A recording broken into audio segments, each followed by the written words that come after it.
Thailand on high alert. Torrential rains trigger flash floods, landslide warnings across the nation for the 27th of May, 2025. Thailand is bracing for a powerful weather onslaught as heavy to very heavy rain large parts of the country today, May 27, 2025.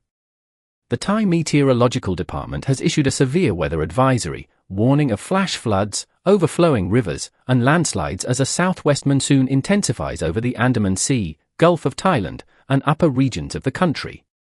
Red alert, drenched regions at risk. From the misty mountains of Chiang Mai to the tropical shores of Phuket, provinces across all regions, north, northeast, central, east, and south, are in the danger zone. The full list of affected areas includes more than 60 provinces, including Bangkok and its vicinity. Key areas at risk include North, Chiang Mai, Chiang Rai, Mae Hong Son, Tak, and more. Northeast, Udon Thani, Nakhon Ratchasima, Buriram, etc. Central, Nakhon Sawan, Ayutthaya, Kanchanaburi, including Bangkok. East, Konburi, Rayong, Chanthaburi, and Trat. South, Phuket, Krabi, Phang Ngo, Ranong, Chumphan. Wave warnings at sea. Rough seas are compounding the threat. Wave heights in the upper Andaman Sea are reaching 2 meters, with higher surges during thunderstorms. Small boats are urged to remain ashore, and all vessels are warned to navigate with extreme caution. Chaos in Chiang Mai, San Pa Tong swamped by flash floods. Chiang Mai San Pa Tong district has been hit hard, with over 729 households affected by early morning flash floods. Rising waters from the Huai Mae Khan stream, swollen from Samoeng's mountain runoff, have triggered evacuations and widespread disruption. Roads are submerged, homes are waterlogged, and residents have been urged to move valuables to higher ground. In low-lying areas like Ban Klang and Thung Satok, the floodwater is refusing to recede, turning the region into a watery trap. Officials had warned of worsening conditions by mid-morning, and they were right. Tourist alert, parks and hot springs closed. Nature tourism has come to a screeching halt. Doi Suthep Pui National Park has closed access to Mae Sa, Tad Mok, and Mok Fa waterfalls. Wai Nam Dang National Park has sealed off Pong Ron hot springs until further notice. Ubkhan National Park has suspended all visits due to 80 millimeters of overnight rainfall turning rivers into dangerous rapids. Flood fight in the city, Chiang Mai under pressure. In urban Chiang Mai, floodwaters have overwhelmed underpasses and low-lying zones such as Sri Ping Muing and Kad Pratu Kom. Pumps are working around the clock, while the Ping River has surged 2 meters at Nawarat Bridge, still below critical but rising. The Northern Water Resources Office is closely monitoring flood-prone districts like Kom Thong, Chiang Dao, Doi Dao, Phang, Phraw, and Mae Cham. The Northern Water Resources Office is closely monitoring flood-prone districts like Kom Thong, Chiang Dao, Doi Dao, Phang, Phraw, and Mae Cham. Thai National Response, Anutin leads the charge. Deputy Prime Minister Anutin Charnvirakul is on the ground, assuring the public that the situation in flood-threatened areas like Chiang Rai's Mae Sai district remains under control. Military and disaster response teams are mobilized, with sandbags, engineering support, and rapid relief at the ready. Anutin has suspended all foreign trips for senior disaster officials, urging a total focus on emergency readiness. Warning from the Met Department, more rain coming. The Meteorological Department says this is just the beginning. Rainfall is expected to be 5% above average from now through July. More tropical systems could develop, meaning more floods, more landslides, and more risk for vulnerable regions. Flash flood and landslide alerts are currently active in North, Chiang Mai, Chiang Rai, Mae Hong Son, and Tak. South, Krabi, Khao Phanom, Koh Lanta, Phang Ngo, Ta Kua Pa, Thai Muing, Kuraburi, and all districts of Phuket. Urgent safety advice. Residents, move valuables to higher ground, avoid flood zones. Farmers, improve drainage in fields to protect crops and livestock. Boaters, avoid venturing out, dangerous seas ahead. Tourists, follow closure announcements and stay informed. Subscribe for real-time updates, stay safe and stay alert as Thailand battles nature's fury. Thailand eyes Formula One debut in Bangkok by 2028, cabinet approval expected soon. Thailand is shifting into high gear with an audacious plan that could redefine its global image. The country is aiming to host a Formula One Grand Prix in the heart of Bangkok by 2028. The high-stakes proposal, if approved, would place Thailand among an elite group of nations that host one of the world's most watched sporting events. Government spokesperson Jirayu Hoang-sap confirmed that the final proposal, along with a full feasibility study, will be submitted to the cabinet on June 4. If greenlit, Bangkok's streets could soon become a high-speed circuit roaring with F1 engines. Bangkok's billion-baht motorsport vision. Prime Minister Paetongtarn Shinawatra, fresh from attending the Monaco Grand Prix, is championing what's being dubbed a sustainable F1, a groundbreaking concept blending high-octane thrills with eco-conscious technology. The initiative aims to attract investment in green innovation while leveraging the prestige of motorsport to boost Thailand's economy and international standing. Jirayu noted that Formula One officials responded positively to Thailand's proposal, opening the door for a new addition to F1's already packed 24-race global calendar, which includes only one Southeast Asian event, the Singapore Grand Prix. What's at stake? Over 100 billion baht in potential economic impact. This isn't just about racing. The financial forecast is massive. Over 20 billion baht in private investment is expected, with total economic gains potentially exceeding 100 billion baht. Revenue would come from a range of channels: ticket sales, sponsorships, global broadcasting rights, concerts, and high-profile auto expos. This event could redefine Thailand as a global destination for tourism and sports, Jirayu emphasized. Why Thailand, and why now? Thailand already hosts MotoGP races at its FIA-certified Buriram circuit, proving its capabilities in managing world-class motorsport events. Now, with tourism as a pillar of its economy, the government sees F1 as a chance to elevate Thailand's profile on the world stage.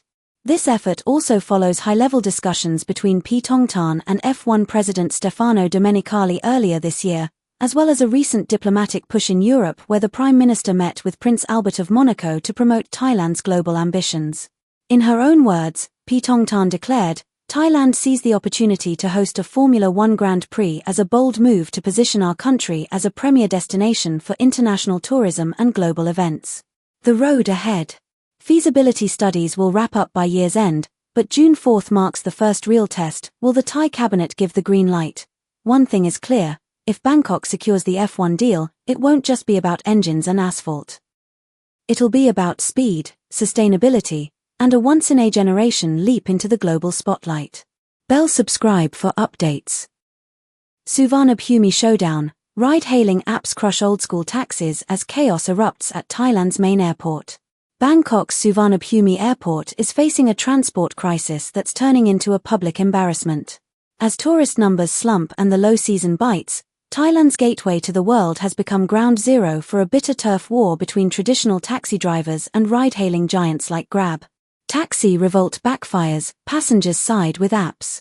Frustrated over new rules giving Grab access to airport pickups, local cabbies attempted to block road access in protest. But instead of winning sympathy, their stunt backfired massively. Social media exploded with criticism, exposing long-standing issues: dirty cars, rude service, drivers refusing Thai passengers, and the dreaded 50 baht airport fee. Passengers are fed up and they're voting with their wallets. With ride-hailing apps offering price transparency, accountability, and cleaner, more reliable rides, it's no wonder travelers are ditching the traditional taxi queue. Decades of complaints, still no real reform. What's shocking is the lack of a serious plan from the Department of Land Transport, DLT, or the Taxi Drivers Association to fix the problem. While drivers pay hefty fees for licenses and insurance, many fail to deliver even basic service standards. The result? A growing chorus of complaints, and a public relations disaster for Thailand's tourism sector. As tourism declines, the clock is ticking. Let's be clear, Thailand can't afford this drama. The country is in its low season, and international tourism is already fragile. Allowing chaos at its main airport sends the wrong message to visitors. This isn't just a transport issue, it's an economic emergency. What needs to happen now? Immediate reform talks are set between AOT, DLT, and taxi leaders at the Transport Ministry. A strict penalty system must be enforced for rude drivers, dirty vehicles, and fare manipulation. The long-promised government-backed ride-hailing app must be revived, and fast. Training and incentive programs could help struggling drivers modernize and compete fairly. There's still hope. Many Thai taxi drivers come from rural areas and just want to earn an honest living. Give them tools, give them training, and give them a fighting chance. Enough excuses, time for action. The world is watching. Thailand's image is on the line. Tourists want peace of mind, not taxi drama. The government must step in, not next month, not next year, now. Subscribe for updates as this story develops, and share if you believe Thailand's taxi industry must modernize before it crashes completely. Thai stock set for a comeback? Bold stimulus plans aim to rescue plunging market. What you need to know. Thailand's stock market is in crisis, but is a rebound finally on the horizon? After 2 years of heavy losses, the stock exchange of Thailand, SET, has already plunged 16% in 2025, making it the second worst performing stock market in the world, just behind Lebanon. But now, a wave of government-backed stimulus is giving investors new hope. Executives eye second half rebound. Top financial leaders are cautiously optimistic. They believe bold economic stimulus measures rolled out by the few Thai-led government could turn the tide in the second half of 2025. Thai stocks are extremely undervalued right now. This is a rare opportunity, said Paibun Nalintharankan, chairman of the Investment Analysts Association, IAA, and CEO of Tisco Securities. He added that this administration is the first in a decade to truly understand the capital market's role in reviving national economic growth. What's behind the optimism? Major economic stimulus packages are already in motion. A push for clear timelines and practical implementation is gaining momentum. New initiatives aim to attract new economy industries like tech and innovation. The government is also looking to ramp up infrastructure spending, including high-speed rail projects. Will it be enough? SET President Asadej Kongsiri emphasized the need for government spending to kickstart both public and private investment, which has been sluggish for the past 2 to 3 years. He also highlighted tools like depository receipts, doctors, that make it easier for Thai investors to access global markets using baht.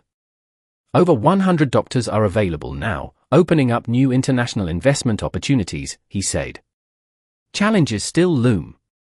Not all sectors are expected to benefit. According to Rakpong Chai Suprakal from KGI Securities, the energy sector, which often drives large-cap growth, could remain flat. The reason? Uncertainty around oil prices and speculation that OPEC Plus may ramp up output after its June 1 meeting, a move that could cap global oil prices. What this means for you? This could be Thailand's last chance to spark investor confidence before global markets fully turn elsewhere. The set is cheap, the groundwork is being laid, but real action is needed fast. Investors, local and foreign, are watching for clear signals, execution, reform, and momentum.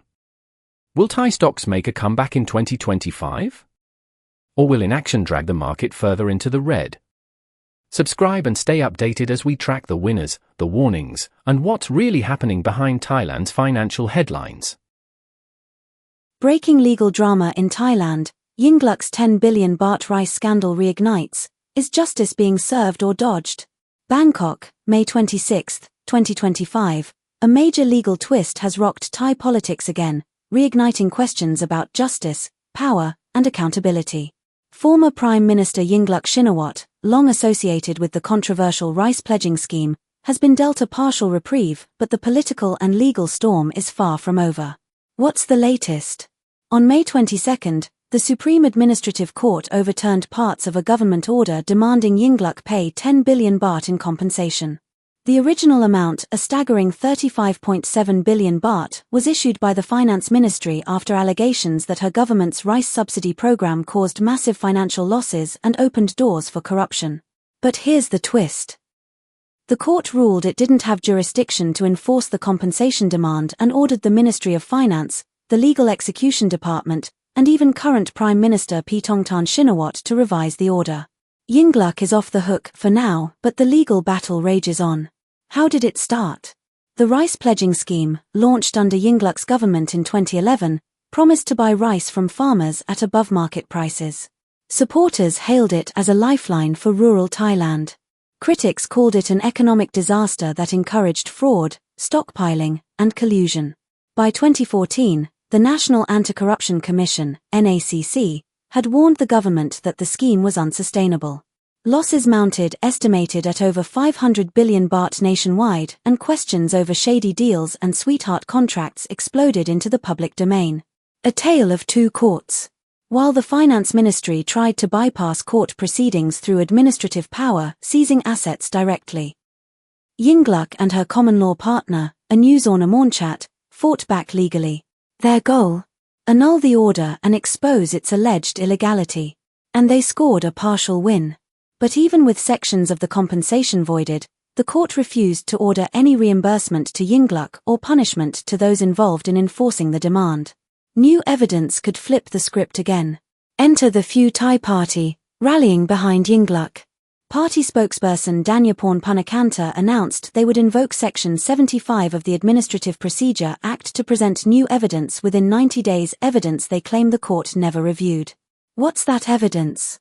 The sale of 18.9 million tons of leftover rice last year under Deputy Prime Minister Phumtham Wechayachai.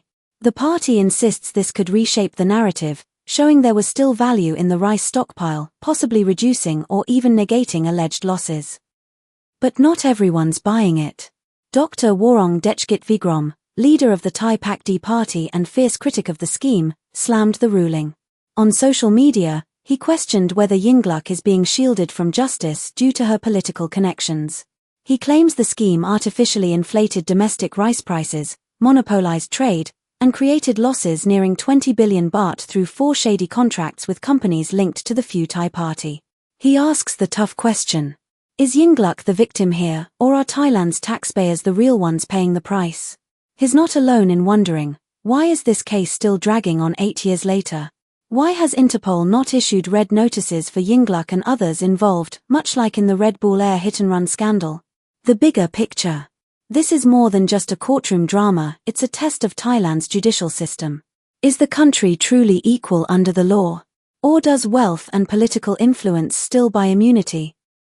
Public frustration is mounting.